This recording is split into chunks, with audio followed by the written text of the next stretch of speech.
l'intelligence.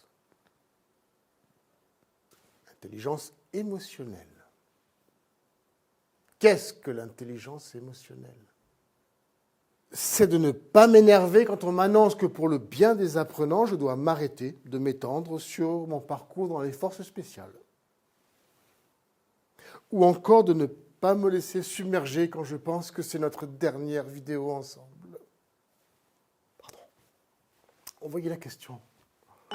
Pourquoi l'intelligence émotionnelle est-elle essentielle pour se préserver soi-même et préserver la motivation de ses équipes au quotidien?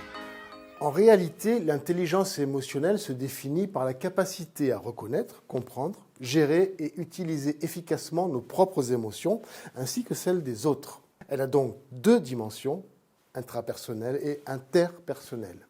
Alors, en quoi cette intelligence va t'aider dans ta pratique? Les neurosciences, clin d'œil référence à la vidéo d'avant, montrent que les émotions jouent un rôle important dans les fonctions cognitives, notamment dans le processus de prise de décision. Certaines émotions peuvent t'aider à prendre de très bonnes décisions et d'autres à t'emmener à réagir impulsivement. L'intelligence émotionnelle te permet d'avoir du recul sur ton émotion afin d'analyser si ta réaction est proportionnelle à la situation. Par exemple, j'aurais très bien pu claquer la porte et ne pas faire la vidéo en m'énervant et en hurlant « Je suis Monsieur S. Je parle de mon parcours dans les forces spéciales. Si je veux, j'en ai dégoupillé pour moins que ça !»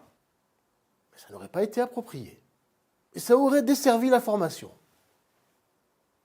Savoir gérer tes émotions va donc te permettre de prendre des décisions saines et réfléchies.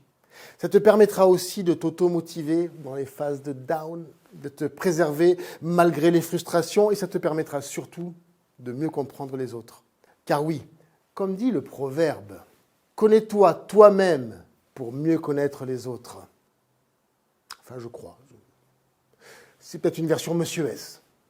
On le sait, les métiers de l'animation sont des métiers avec une grosse charge émotionnelle. À côté, les forces spéciales, c'était des vacances. Entre les sollicitations des partenaires, le management des équipes, la relation avec les familles, la sécurité des enfants, il y a un tas d'émotions et d'attentes qui bouillonnent. Faire preuve d'intelligence émotionnelle te permet de répondre au mieux à tous ces besoins. Ta gestion intrapersonnelle t'aide à ne pas te laisser aveugler par des émotions comme le stress ou la colère. Et ta gestion interpersonnelle, ou plus communément appelée empathie, te permet de reconnaître les besoins de la personne en face, les comprendre et y répondre au mieux.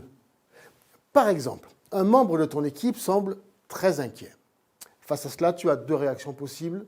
Soit tu es hermétique et tu rejettes totalement son inquiétude et par conséquent son stress, soit tu es en empathie avec lui et tu cherches à comprendre la source de son émotion pour pouvoir la résoudre. Et du coup, tu gagnes! Enfin voilà, tu as compris.